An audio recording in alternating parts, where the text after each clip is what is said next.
Hi, and welcome to 10-Minute Bible. My name is Michael Venema, and 10-Minute Bible is part of Reach Ministries, and I'm so glad you're able to join in today. So, in this series, we're looking at Luke's version of Jesus' life, and we are going to wrap up chapter 6 in the Good News according to Luke. And where we last left off, we found Jesus giving a very striking instruction to his listeners, and he says, he takes up the question, how should people live? And he starts off with this very tough commandment: love your enemies, and he repeats it.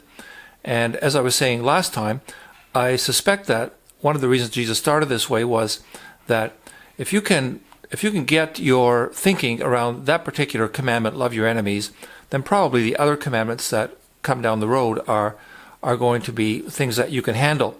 But that's definitely a very challenging one. And I think if you've ever had any enemies in the sense of people assaulting you or taking advantage of you or doing something very bad to your family or close friends, you will know what a tough commandment that would be. But Jesus lays it out there: love your enemies. And he ends up saying, there are lots of people who love their friends and don't have such great feelings for their enemies.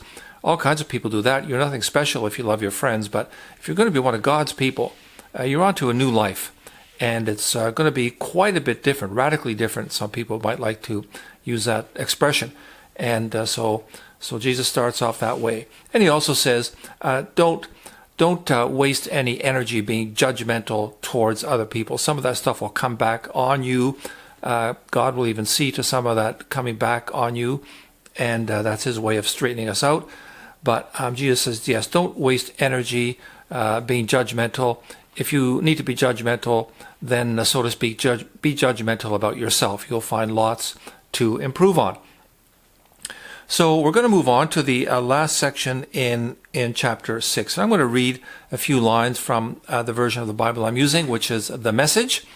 And it reads this way: you don't get wormy apples off a healthy tree or good apples off a diseased tree. The health of the apple tells the health of the tree. You must begin with your own life, your own life-giving lives. It's who you are, not what you say and do, that counts. Your true being brims over into true words and deeds. So here's the thing: Jesus is meeting all kinds of people, and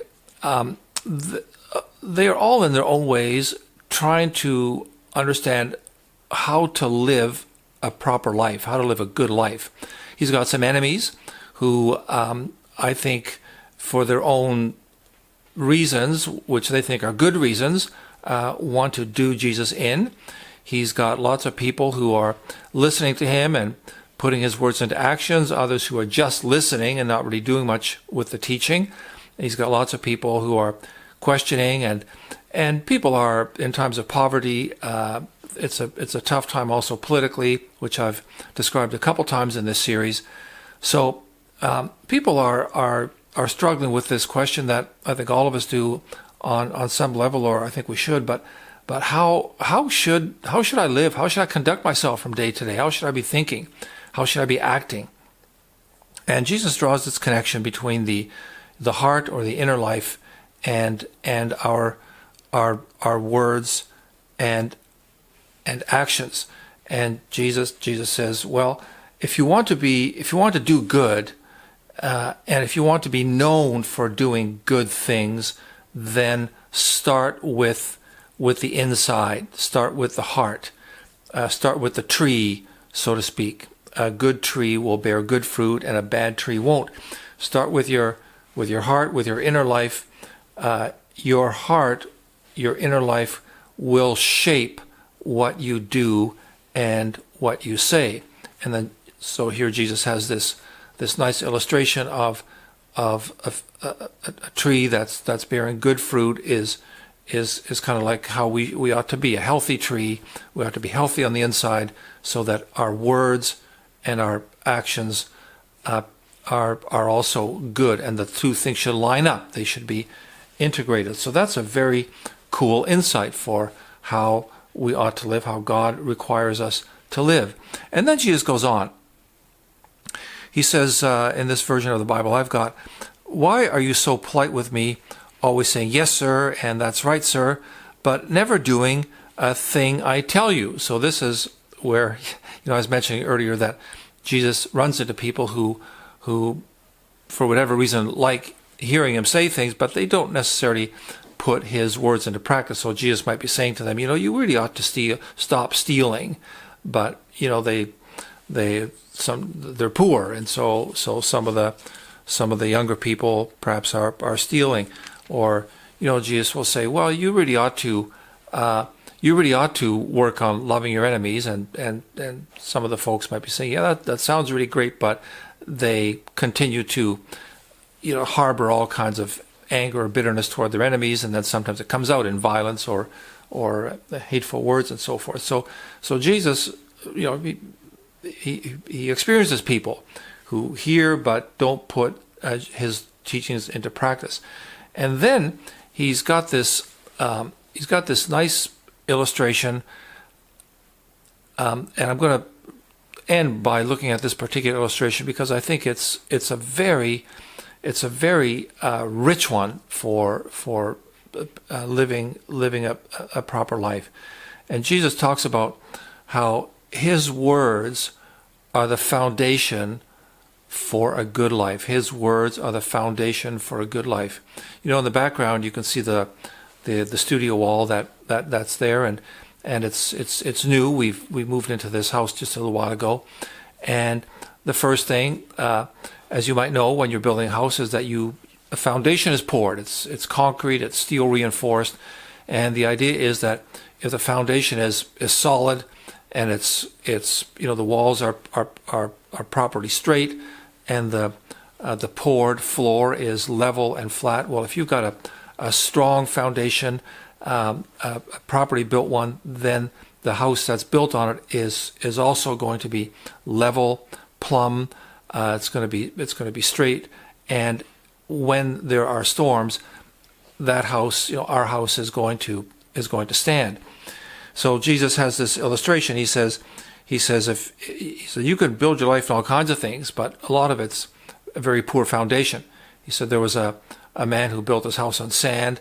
When the storm came, the sand was, the heavy rains and the water washed the sand from under the house, and the house collapsed. The other person built his house on a rock, and when the storms came, of course, the waters were there, but they went around the rock, and the house remained solid, and the wind did not knock it down. So this is kind of like what life is. Jesus says you can build your life in all kinds of things, and you and I, we meet people, or maybe we're in that kind of space ourselves from time to time, where we might build our life on things like we want to have a great career, or we want to have a lot of money, or we want to be on the winning side of whatever people are arguing about on social media, or whether it's racism or economics or what celebrities are up to. People think, oh, I really need to have great health. I need to have a fantastic family. If I've got all these things, I'm going to have a good life. Well, there's a place for all those things for sure, but not all of us acquire the kind of money that we'd like to have. Not all of us have a great career. Some of us have families that have been in rough shape for generations or decades or years, and they're probably not going to improve a whole lot anytime soon. Some of us have poor health, and that might not change. Some of us, make mistakes socially or on media or other things, and so you might not have these kinds of things that people think are necessary for a good life. And I think with Jesus, when you pay attention to what he's saying, it kind of cuts through it all, and where you end up with is this what you end up with, that everyone can hear Jesus' words and start putting them into practice.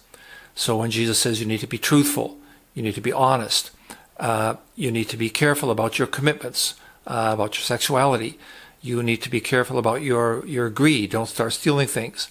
You know, if you start putting these words into action, your life is going to be, in that sense, built on those words, built on the foundation of Jesus' teachings, and your life will become strong.